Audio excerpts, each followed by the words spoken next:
अस्सलामुअलैकुम। Supreme court से मैं हूं इब्रार हुसैन अस्तोरी और आज सुप्रीम कोर्ट में मुल्क भर में एक साथ इंतखाबात के हवाले से बड़ी समाअत हुई और समाअत भी मुकम्मल हो गई। सुप्रीम कोर्ट ने इस हवाले से बड़ा हुक्म भी दे दिया है। इस हवाले से आज की समाअत में क्या कुछ हुआ वो सब आपको इस व्लॉग के अंदर बताएंगे। मेरे साथ मौजूद हैं सैयद बलोच, सुप्रीम कोर्ट के बीट रिपोर्टर हैं और कोर्ट रूम के अंदर थे। आज सारी खबर अंदर की खबर आज इनके पास है, क्योंकि बहुत सारे लोगों की ये राय है कि सुप्रीम कोर्ट ने आज इस केस को मुकम्मल करके अपनी जान छुड़ाने की कोशिश की है। तो सैयद बलोच, कमरे अदालत में आज अटॉर्नी जनरल ने क्या मौक़िफ़ रखा और पाकिस्तान तहरीक इंसाफ ने क्या मौक़िफ़ रखा, बताएंगे ज़रा हमारे नाज़रीन को। शुक्रिया अबरार अस्तोरी साहब। देखें, आज की जो समाअत है उसमें हमें एक बार फिर जो हुकूमती सियासी जमातें हैं और जो अपोजिशन यानी पाकिस्तान तहरीक इंसाफ है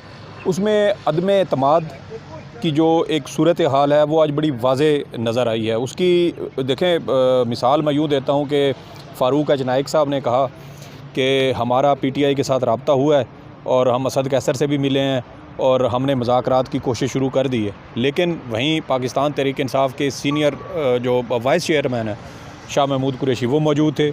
उन्होंने अदालत को कहा कि मैं यहाँ रोस्ट्रम पे खड़ा हो के अदालत को बता रहा हूँ कि अभी तक मेरे साथ किसी ने रब्ता नहीं किया। मेरे पार्टी चेयरमैन इमरान ख़ान ने मेरी सरबराही में फवाद चौधरी और सेनेटर अली ज़फ़र पर मुश्तमिल एक 3 रुकनी कमेटी बनाई है और मैंडेट मेरी जमात ने, मेरे चेयरमैन ने मुझे दिया है, लेकिन अभी तक हुकूमत ने मेरे साथ कोई रब्ता नहीं किया। ये इनकी संजीदगी का आलम है। वो शायद अदालत को ये बताने की कोशिश कर रहे थे कि हुकूमती सियासी जमातें मुज़ाकरात के नाम पर फ़कत जो एक टाइम गेन करने की कोशिश कर रही हैं, वक्त ज़ाया करने की कोशिश कर रही हैं। आपको पता है कि 14 मई को अदालत ने पंजाब में आम इंतखाबात कराने का हुक्म दे रखा है। आज 27 तारीख़ हो गई है, 30 का महीना है, 3 दिन ये रह गए, 14 दिन अगले हैं, बल्कि 13 दिन, क्योंकि 14वें दिन तो इलेक्शन होने हैं। 13 दिन टोटल, पीछे 16 दिन है। और अगर इलेक्शन शेड्यूल आप देखें पंजाब में तो 28 तारीख से 28 अप्रैल से पंजाब में इंतखाबी मुहिम का आगाज़ भी होना है। तो अब तक की जो सूरत हाल है वो बड़ी आप समझे कि एक ख़तरनाक किस्म की सूरत हाल है। हुकूमत ने गुज़श्ता रोज़ पार्लियामेंट में फिर जो मंजरकुशी की, जिस तरीके से तकारीर की गई, सुप्रीम कोर्ट के बारे में जो रवैया इख्तियार किया गया वो बहुत ही गैर मुनासिब था। ये एक आध बार नहीं हो रहा, ये सुप्रीम कोर्ट की तीसरी डेडलाइन है जो आज गुज़र जाएगी। और इन तीनों बार 4 अप्रैल, 14 अप्रैल और आज 27 अप्रैल, ये तीनों बार हुकूमत मुसलसल एक ही रवैया इख्तियार किए हुए है और वो ये है कि सुप्रीम कोर्ट की हुक्म अदूली करनी है। बज़ाहिर सुप्रीम जो सियासी जमातें हैं, हुकूमत की सियासी जमातें, उनके पास कोई बयानिया नहीं है कि वो इंतखाबात में जाएं तो किस बुनियाद पे जाएं। महंगाई ऐसी है कि आपको याद है कल ख़बर चली है कि पाकिस्तान की तारीख़ में, 75 साल तारीख़ में पहली बार हज कोटा भी पूरा नहीं हो रहा। 9000 जो कोटे में से जो हिस्सा है 9000 हाजियों का वो कम पड़ चुका है। मतलब कि पहले लोग इतने ज़्यादा हुआ करते थे कि कोटा से हट के प्राइवेट हज के लिए लोग जाया करते थे, और प्राइवेट हज तो दूर की बात है। अब देखें कि सरकारी हज के जो ख़र्चा होता है, जो अखराजात होते हैं, वो प्राइवेट हज से बहुत कम होते हैं। और अब नौबत ये आ चुकी है कि सरकारी हज के जो उम्मीदवार हैं, हाजी वो पूरे नहीं हो रहे। तो आप महंगाई का, बेरोज़गारी का, गुर्बत का, मुआशी बदहाली का अंदाज़ा आप यहाँ से लगा सकते हैं कि शायद लोगों के पास अब अल्लाह के घर की ज़ियारत करने के पैसे नहीं हैं। अब तो ज़िंदगी को कहते हैं ना कि इंग्लिश में सर्वाइवल का मसला है। ये तो अब ज़िंदगी की बका दाव पे लग चुकी है कि अब अपने बच्चों को खिलाएं, ख़ुद खाएं या हज के लिए जाएं।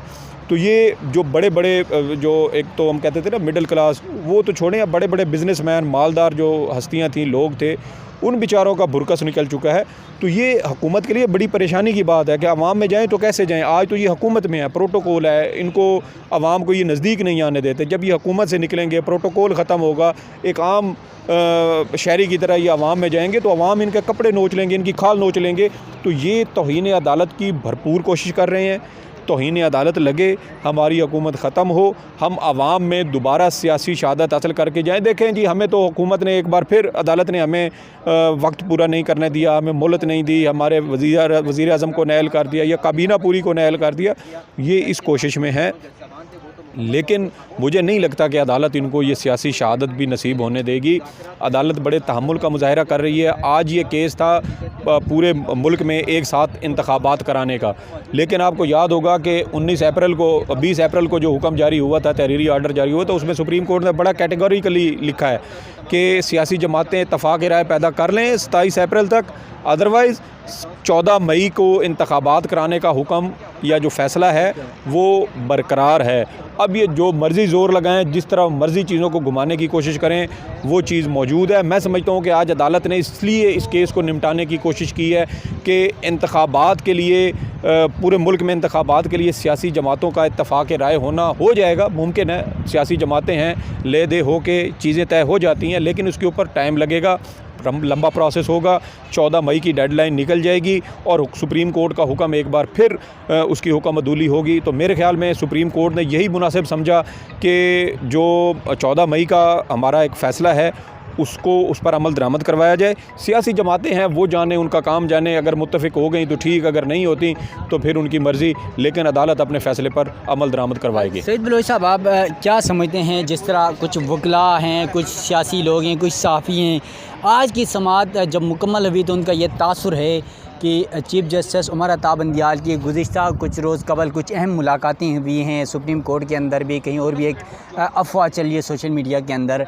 उन तमाम अफवाहों को मद्देनज़र रखकर आज की जो समाअत मुकम्मल हुई है, ये कहा जा रहा है कि सुप्रीम कोर्ट ने और चीफ़ जस्टिस ने सेफ रास्ता इख्तियार किया और पतली गली पकड़ के निकल गए। तो आप क्या समझते हैं, क्या वाकई चीफ़ जस्टिस साहब ने जान छुड़ाने की कोशिश की है?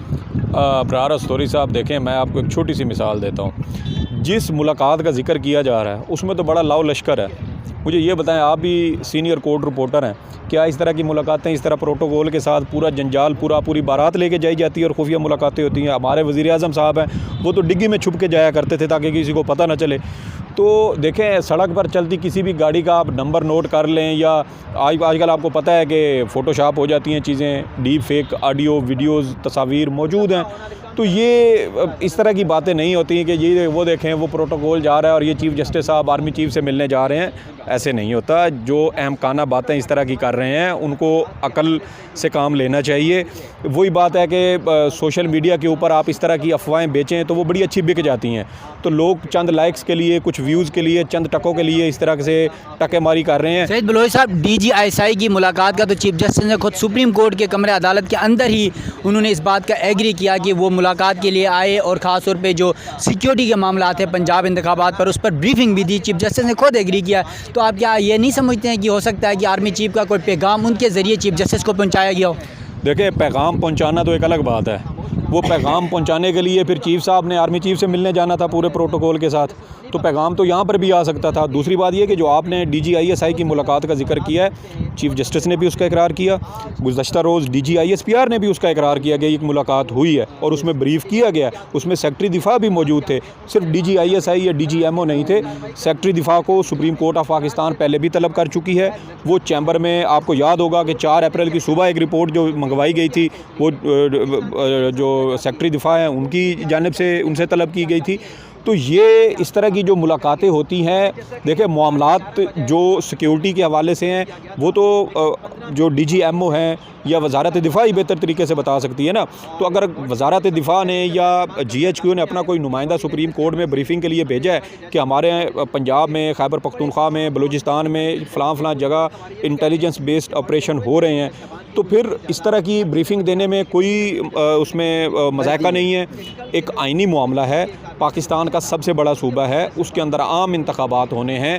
तो इस तरह की छोटी छोटी बातों को लेके बैठ जाना कि जी DGISI, भाई DGISI पाकिस्तान का है ना, उनके पास इंफॉर्मेशन है, इंटेलिजेंस है, कहाँ पे हालात सही हैं, कहाँ पे गलत हैं, क्या हो सकता है, क्या नहीं हो सकता, उनके पास इंफॉर्मेशन होती है। वो अगर यहाँ पे आगे चीफ जस्टिस ऑफ पाकिस्तान को ब्रीफ कर, हमारे साथ हमने सर नहीं देखा कि पार्लियामेंट में इजलास होते हैं, DGISI आर्मी चीफ वहाँ पे पेश होते हैं, दीगर जो सर्विसेज चीफ़ हैं वो पेश होते हैं, जॉइंट चीफ पेश होते हैं, वो ब्रीफिंग देते हैं। तो ये कोई अनहोनी नहीं है।